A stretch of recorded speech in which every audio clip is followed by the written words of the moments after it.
And I'm like, you're fucked. You're actually fucked. Hello everybody, welcome back to another episode of Business Blaze with me, your boy with the blaze, my space heater, ETA, who has joined us by popular demand. Everyone loves this. And, of course, Danny writes us a script. Sam adds some memes. I present it. This time is all about people who hacked the lottery. I often tell you guys, we'll make a business blaze, and I'll be like, the lottery is a tax on dumb people. It's truly what I believe. Stop playing the lottery. Please, even if you win, you're fucked. The world's biggest thrill seekers are always finding ways to get their kicks, and I should know, Danny should know, I am not a thrill seeker. When it comes to, I have been skydiving though, which was pretty rad, but now I'm like, I don't want to die. X-Force! X-Force. When it comes to passing the time of day, I don't muck about. Base jumping, wing walking, cliff diving, volcano surfing. I've seen all of this crazy shit on the TV.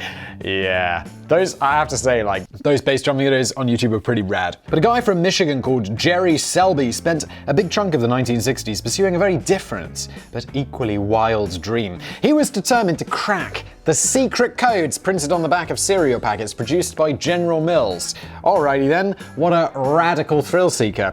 This was back when Jerry used to work as a material analyst for a rival cereal company, Kellogg's in Battle Creek, Michigan. He often used to keep boxes of cereal from other brands on his desk to keep an eye on what his competition was doing, and he became intrigued by the curious string of letters and numbers that were printed on the back of General Mills varieties such as Cheerios. Oh my god, I mean, yes, I would, you know, before we had phones and you'd sit at the breakfast table and you'd read the back of the cereal box because you had nothing better to do, and you'd be like, well, yeah, I would wonder about that code. And then I would put the cereal packet away and never think about it again because I have other shit to do in my life.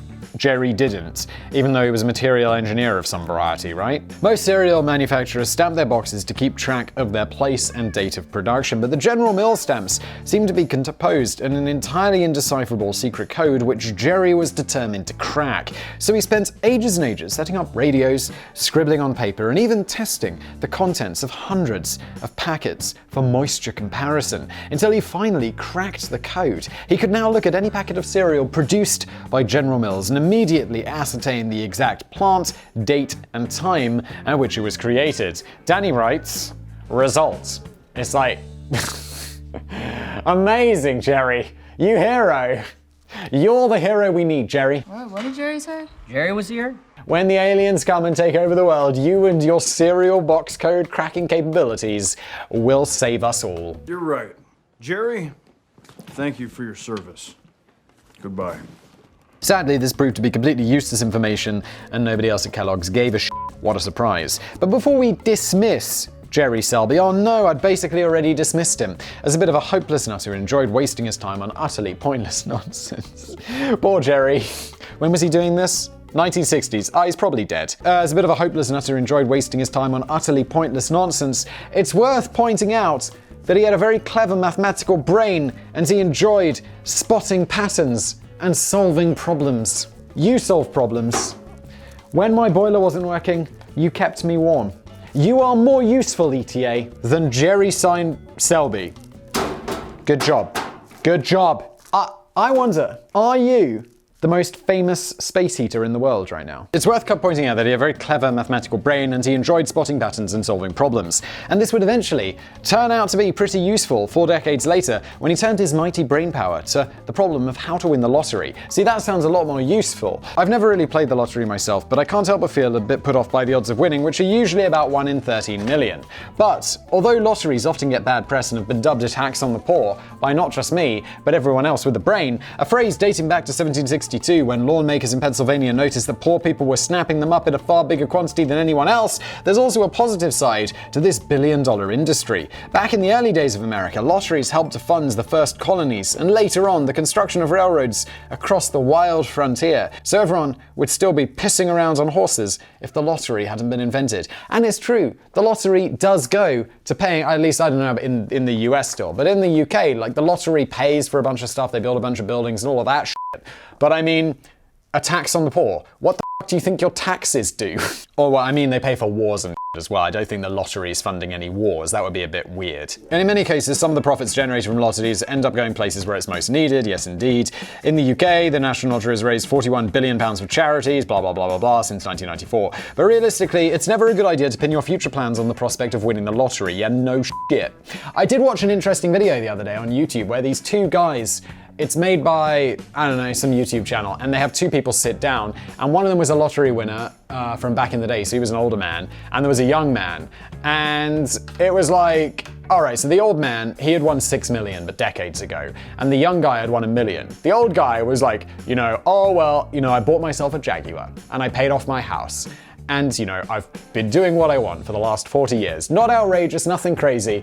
And the guy, and the younger guy who won 1 million. And bear in mind, like, the older guy who won 6 million decades ago, or let's say it was really early on. So let's say in the 90s, that 6 million would be like 10 million, 12 million today or whatever. Whereas the young guy has just won £1 million. I'm like, £1 million is a lot of money. But it's not gonna last you forever. And the guy's like, yeah, I was balling in the clubs. We bought like a table for like $5,000. And I'm like, you're f***ed. You're actually f***ed. Oh, the lottery sucks. Oh, hell yeah, let it ride! Let it ride! Unless you built a time machine, there's surely no way of hacking a game built on the principles of pure chance. But serial code cracker extraordinaire Jerry Selbee had other ideas. By the year 2003, Jerry Selbee had long retired from the crazy world of cornflakes, but his mind was still as mathematically sharp as ever. And it was during this period that he found himself casually browsing a flyer for the new Michigan Windfall Lottery. The rules seem straightforward enough. You paid $1 for a ticket, and you picked 6 numbers from 1 to 49. So it sounds exactly like the lottery. If your 6 numbers came up in the draw, you'd win the prize of at least $2 million. But you could also win smaller cash prizes by guessing 5, 4, or even just 3 of the numbers. For example, guessing 3 numbers would usually result in the small win of $5. But here's the thing. If nobody won the jackpot for a while, the pot grew to over $5 million. This would lead to a fabulous roll-down week. This meant that if nobody won the jackpot on roll-down week, the prize money would flow down to the lower tiers. In some ways, climb-up week might be a better way of describing it, as it simply meant that the smaller wins suddenly became a lot more valuable. Okay, so there's going to be some statistical play where, if you've got a 1 in 13 million chance of winning the lottery and the lottery jackpot is 100 million, statistically, if you can buy enough tickets, you should. Getting 3 numbers, but then there's also the chance that you have to share it with someone or share it with 3 people and you don't know about that. Also, useful fact for future time travelers.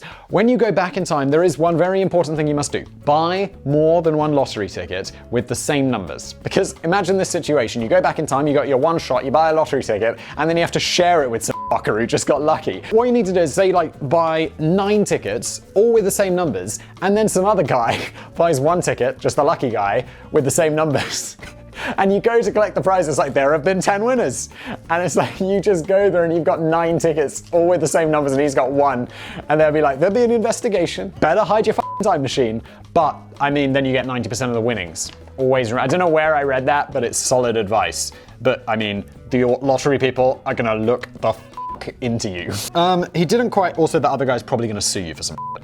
Now, I'll admit that the exact mathematics of this is a bit baffling to me, but Jerry figured out that if he'd waited until roll-down week and snapped up thousands of these much more valuable tickets, the odds would now be in his favor of walking away with more than he put in, as long as nobody else won the jackpot. He didn't quite get it right the first time and made a small loss, but he quickly figured that this was because he hadn't bought enough tickets. His first recorded profit arrived a little later when he purchased a quite staggering 3,400 tickets at $1 each, and then walked away with $15,700 of winnings. Impressive. Of course, it wasn't a perfect system. If somebody did win the jackpot, then everything went a bit tits up because the roll down wouldn't come into play. And Jerry Selbee would occasionally make significant losses, but these losses were far outweighed by the regular big wins over the many years to come. Yeah, 3,400 with his $15,700 profit, that leads to, you can play several times overall before you're into a loss. He even formed a small non-corporate company, which was created solely for the playing of the Michigan Windfall Lottery, in which friends, family, and associates were invited to join and reap dividends from the ever-widening pool of lottery investments. If someone approached me with that, I'd be like, that son is a fucking scam. But apparently it wasn't. And I think overall, if someone approaches you with that sort of idea, say no, because the vast majority of the time it's going to be a scam, and sometimes you'll miss out, but that's too bad. Unless you understand the maths. If you understand the maths, well, then just do it yourself. In total, it's estimated that Jerry and Marge Selbee netted around $7.75 million of profit from the whole operation before the windfall lottery discontinued in 2012. It's worth noting that they weren't doing anything remotely illegal here. The local press eventually cottoned on to what the Selbees and several other like-minded syndicates had been up to, and a rather unkind story hit the headlines, which revealed that some smart people have figured out how to get rich while everyone else funds their winnings. Yeah, but they're all stupid and they're playing the lottery, so sucks to be them.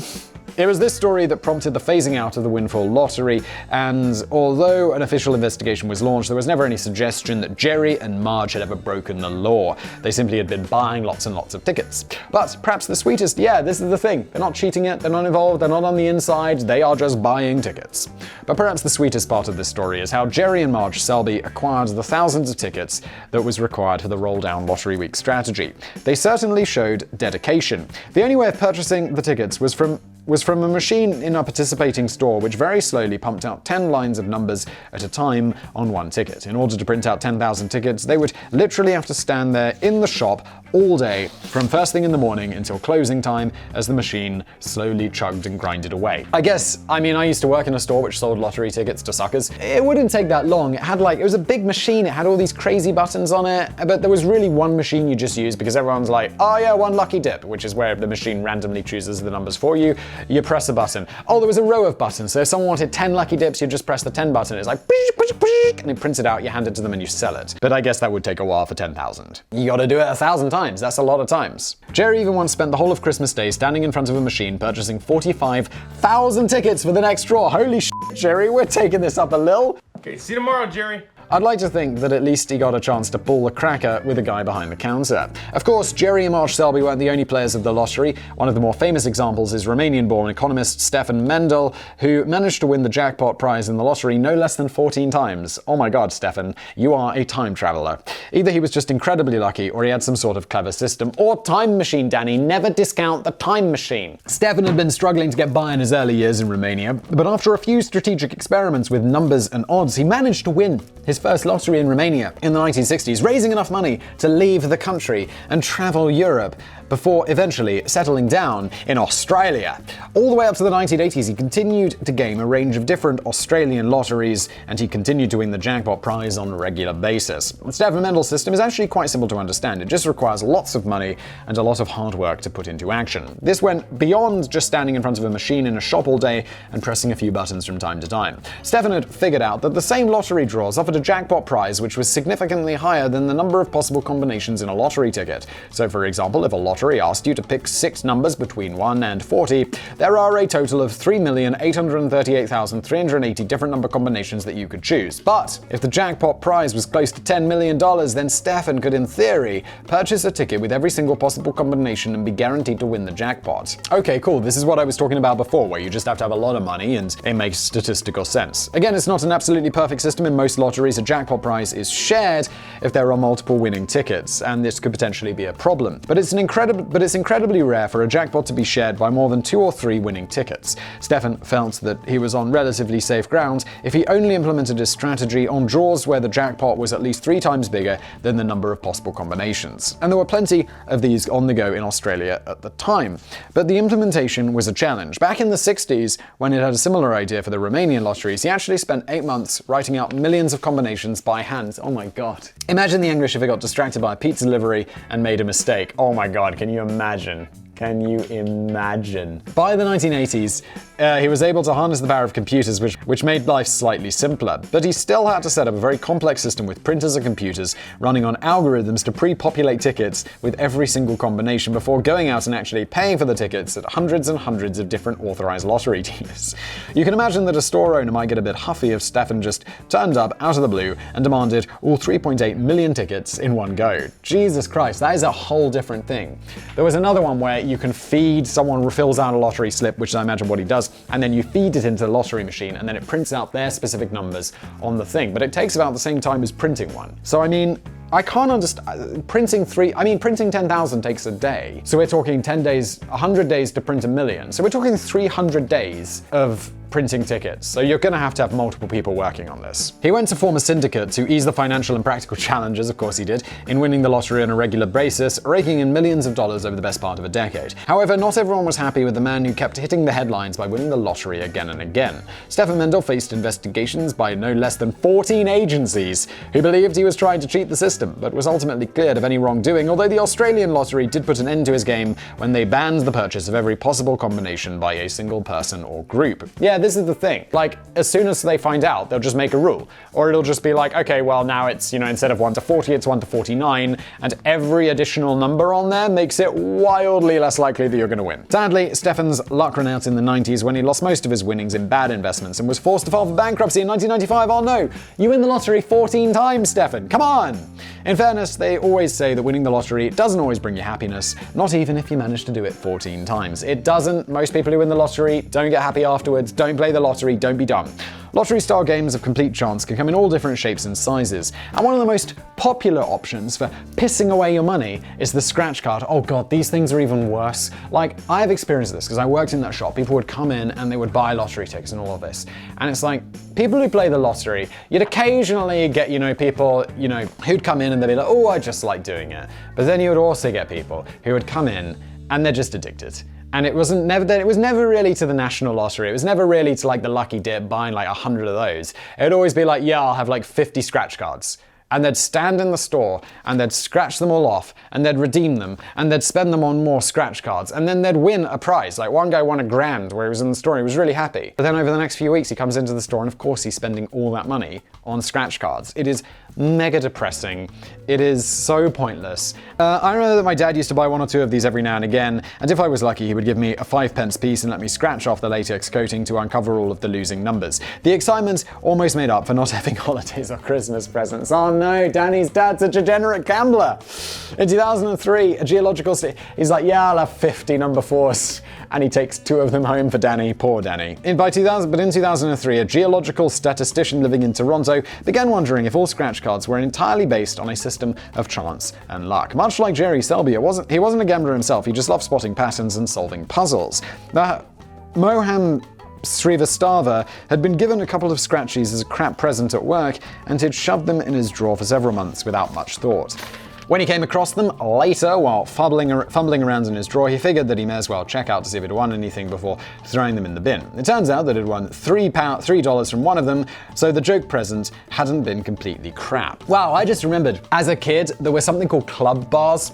And club bars were like these chocolate bars, and they came in like a foil wrapping. And then on the outside of that foil wrapping, there was like a piece of paper that you could take off. And on the back, there was a scratch card, but it wasn't like a foil one. It was just paper somehow. And you'd scratch it and symbols would appear. But my nan figured out that if you look at it like just right, at just the right angle, under like, I don't know what type of lamp it was, but it was some weird lamp, that if you looked at it under just the right angle, you could see through it and you'd scratch it off and get it right every time. So she'd always, you'd never win money. It was always just like 1 free packet of clubs, or like, 1 this or 1 that, or like, I think maybe there was some small financial prizes or whatever.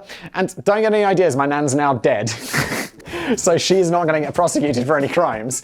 But she'd just do these. She'd have hundreds of them. And she'd just be shining them until she was retired. She'd be shining them under the light and just scratching them off and winning every time, and then taking to the store and getting all these free clubs. Oh, hell yeah, let it ride! Let it ride! And like mailing off hundreds of these like things to get all the free shit. It was great. And she'd have us around after school on a Thursday, and she'd be like, all right, kids.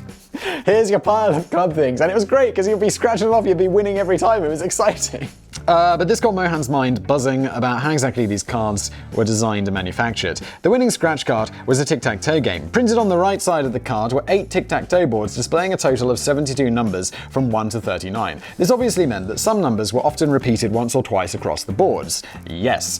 On the left-hand side of the card was a column headed Your Numbers, containing boxes concealed by a latex coating. The idea was that you scratched off your numbers and compared them to boards on the right. If 3 of your numbers appeared together in a straight line on the board on the right, this was a winning tic-tac-toe, and you'd bagged yourself a small cash prize. Mohan Srivastava wanted to scratch beneath the surface though. He figured that these cards couldn't be completely random, as the lottery organization needed to exercise some sort of control over the number of winning cards. So he began wondering if there was some kind of pattern or code which could be detected to identify a winning card before you'd even started scratching off your numbers. And sure enough, he found one, and it was surprisingly simple. After examining stacks and stacks of these tic-tac-toe cards, he discovered that the key to unlocking the code could be found in the visible numbers on the boards on the right. I'm a little bit confused, but maybe you're following. Moen worked out that if a board contained 3 singleton numbers in a row that weren't repeated anywhere else on the card, there was over a 90% chance that this would be a winning card. So he managed to achieve the unusual advantage of generally being able to identify a winning card from a losing card just by quickly browsing the visible numbers on the board. Yeah, but then it's going to be a bit weird when you buy them, because the guy in the shop, because I said many times I used to sell them, it's not like you could be like, can you show me all of the scratch cards, because they came in this big roll thing, and then I just want to pick the ones that I want. I'll be like, no, how many do you want? And then I suppose you could buy the whole roll, but then what are you going to do? Sell the unscratched ones to some unsuspecting sucker? Sell the losing ones? People are going to be like, well, that's a bit suspicious, isn't it? However, if you figured this out and then got a job in a shop, this is the solution. Maybe he does this. Get a job working in a newsagent's, and then you'll just be like, people will be buying them, and you'll be looking at everyone. And so you'll be like, as soon, because the next one dispenses out, you could just look at it, be like, that's a winner, tear it off, pay for it, put it aside. And you're going to get fired at some point, but it's going to be a while before someone else figures out what's going on. I suppose it's difficult to see how this could have made Mohan Srivastava rich. The cards offered relatively low payouts, but you also have to consider that you only usually get a chance to study a scratch card after you've already purchased it. Yes, the only way that Mohan could really get the scheme to work is if he was on good terms with a store owner who was happy for him to carefully peruse each and every scratch card before committing to a purchase. That's another solution. Cut someone in. But then you got to cut someone in, just get a job there. But it turns out Mohan wasn't interested in gaining money from this newfound knowledge anyway, although he estimated that he could potentially have earned $600 per day, holy shit. By giving up his job and becoming a full-time player of tic-tac-toe, he was earning more at that time in his current job, where there would be far less risk of developing repetitive strain injury. That's a pretty good paying job. So instead he alerted the Ontario Lottery and Gaming Corporation, who produced the cards. Mohan's initial attempts at communication were ignored. Oh no, at that point I'll be like, alright, I told you guys. Now I'm just going to tell the world. Until he went to the trouble of sending the corporation a pile of 20 unscratched tic-tac-toe cards. Mohan's accompanying letter predicted which half were winners and which half were losers, and invited the corporation to scratch off the cards and see if he was right. The tic-tac-toe cards were quietly pulled from all stores the very next day. That is really smart. Finally, final one. If you haven't quite...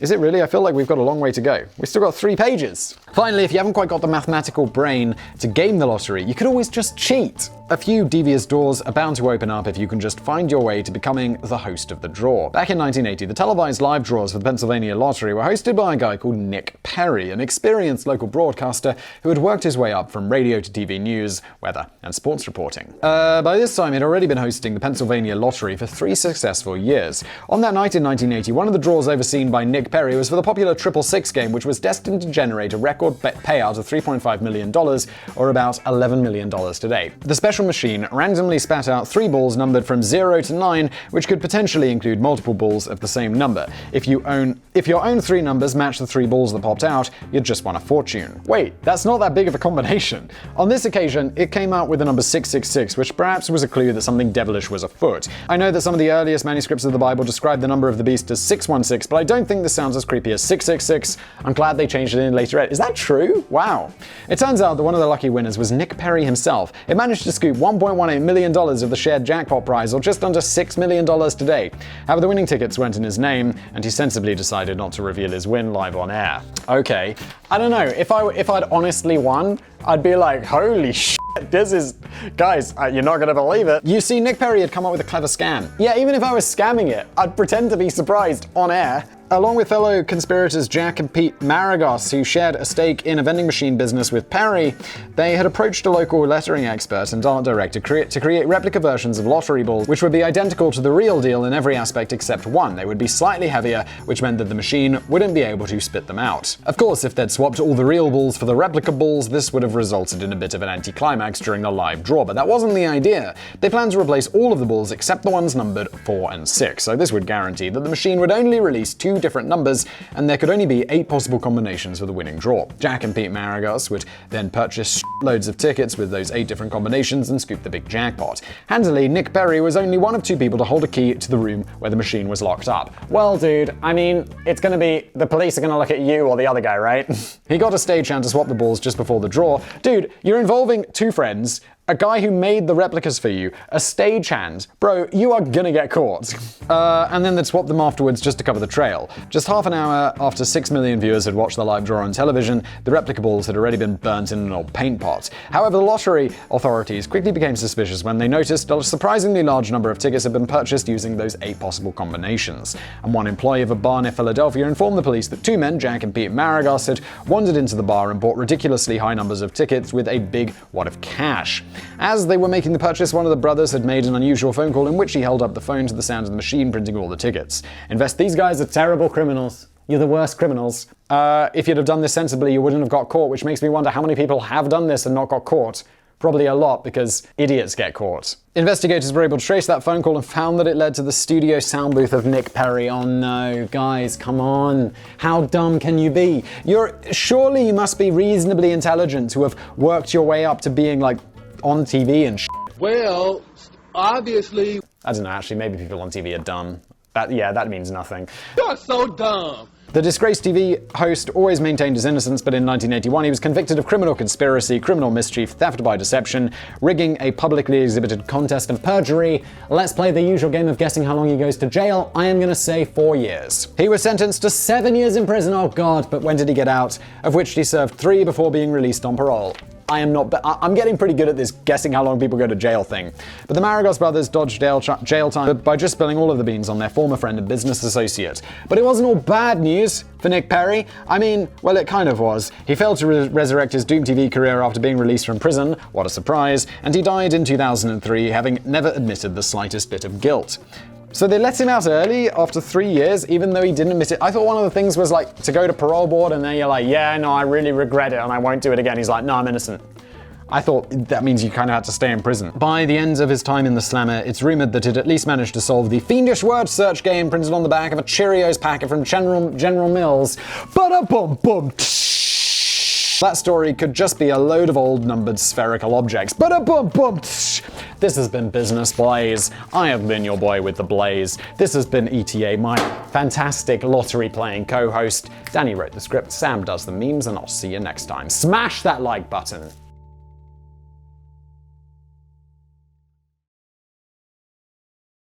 I'm a little bit confused, but maybe you're following.